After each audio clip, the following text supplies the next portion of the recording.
శ్రీగురుభ్యో నమః. శ్రీ మహాగణాధిపతయే నమః.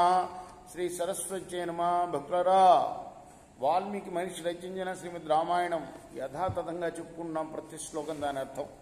ఇందులో భాగంగా నిన్నటి వరకు మనం బాల అయోధ్యారణ్య కిష్కింద సుందర యుద్ధకాండలు పూర్తి చేశాము. ఉత్తరకాండలో కూడా 23 సర్గలు పూర్తి చేసి 23వ సర్గ తర్వాత ఉన్న ప్రక్షిప్త సర్గలు చెప్పుకున్నాం. అందులో 3 ప్రక్షిప్త శబ్దాలు అయిపోయినాయి, ఇంక 2 ఉన్నాయి. ఆ 4వ ప్రక్షిప్త సర్గలో కూడా మనం 11 శ్లోకాల వరకు చెప్పుకున్నాం. నేటి వరకు ఈ రోజున 12వ శ్లోకం నుండి కొనసాగిద్దాం. కొనసాగించే ముందు వాల్మీకి మహర్షిని ప్రార్థన చేసుకుందాం. కూజంతన్ రామ రామేతి మధురం మధురాక్షరం ఆరుహ్య కవితా శాఖాం వందే వాల్మీకి కోకిలం. ఇంద్రానందనం వీరం జానకీ శోకనాశనం కపీశమక్షంతారాం వందే లంకాభయంకరం. సదా నింబవృక్షస్య మూలాధివాసాత్ సుధాశ్రావిణం తిక్తమప్యప్రియంతం తరుం కల్పవృక్షాదికం సాధయంతం నమామీశ్వరం సద్గురుం సాయినాథం.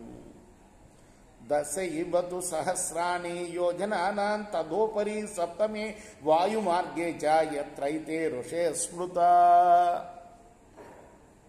దానిపైన 10,000 యోజనాల దూరంలో సప్తఋషి మండలం ఉంది. అది 7వ మార్గం. అక్కడికి వెళ్ళాడు రావణాసుడు.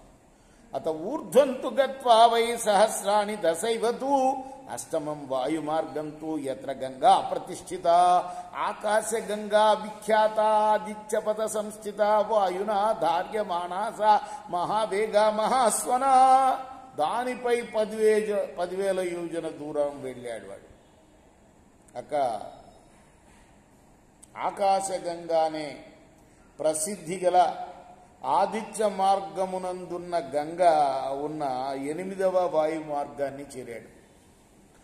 గొప్ప వేగంతో గొప్ప ధ్వనితో ఆ ఆకాశగంగ వాయువు చేత ధరింపబడి అక్కడ ఉంటుంది. అత ఊర్ధ్వం ప్రవక్ష్యామి చంద్రమాయత్ర తిష్టతి అశీతింతు సహస్రాణి యోజనానాం ప్రమాణతః. దానిపైన 80,000 యోజనాల దూరంలో ఉన్న చంద్రుడున్న స్థానాన్ని గురించి చెప్తారు. చంద్రమాం తిష్టతే తత్ర నక్షత్రగ్రహ సంయుత శతం శతసహస్రాణి రశ్మయశ్చంద్రమండలాత్ ప్రకాశయంతి లోకాంస్తు సర్వసత్వసుఖావహ. అక్కడ నక్షత్రాలతోటి గ్రహాలతోటి కలిసి చంద్రుడు ఉంటాడు.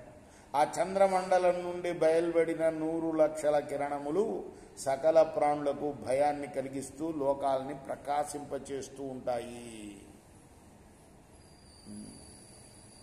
చంద్రమా తిష్టతే తత్ర నక్షత్రకర సంయుత శతం శతసహస్రాణి రశ్మయశ్చంద్రమండలాత్ ప్రకాశయంతి లోకాంతు సర్వసత్వసుఖావహ. సర్వసత్వసుఖావహ. వీడు ప్రింటరు భయాన్ని కలిగిస్తూ అని రాశాడు. అక్కడ ఏముంది? సర్వ సత్వ సుఖావహ, సకల ప్రాణాలకి సుఖాలని కలిగిస్తూ ఉంటాడు,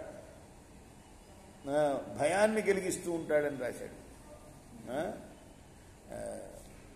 ప్రింట్ తప్పో తెలియదు, రాసినవాడి తప్పో తెలియదు. ఆ విధంగా అదే చూస్తున్నా నేను. చంద్రుడు ఎందుకు భయాన్ని కలిగిస్తాడా? శ్లోకంలో ఖచ్చితంగా ఏముంది? సర్వసత్వ సుఖావహ, లోకాలన్నిటికీ సుఖాల్ని కలిగిస్తూ ప్రకాశిస్తూ ఉంటాడు చంద్రుడు అక్కడ. తతో దృష్ట్వా దశగ్రీవం చంద్రమా నిర్దహన్నివ సతు సీతాగ్నినా శీఘ్రం ప్రాతహద్రావణం తదా.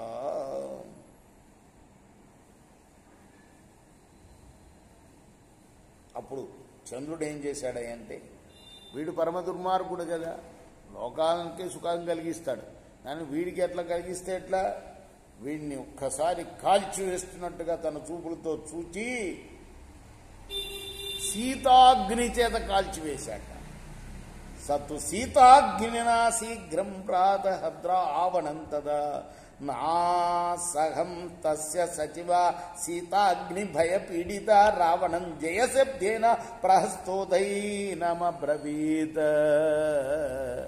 వాడి మంత్రులు కూడా ఆ సీతాగ్నికి తట్టుకోలేకపోయాడు. అప్పుడు ప్రహస్తుడు రావణుడితో అన్నాడు, రాజన్ సీతేనమ్మ వచ్చామో నివర్తామయితో వయం. ఇంకా తావలా కాల్చాడు కానీ కదా. రావణుడితో అంటున్నాడు, చంద్రరశ్మి ప్రతాపేన రక్షసాం భయమాభిశత.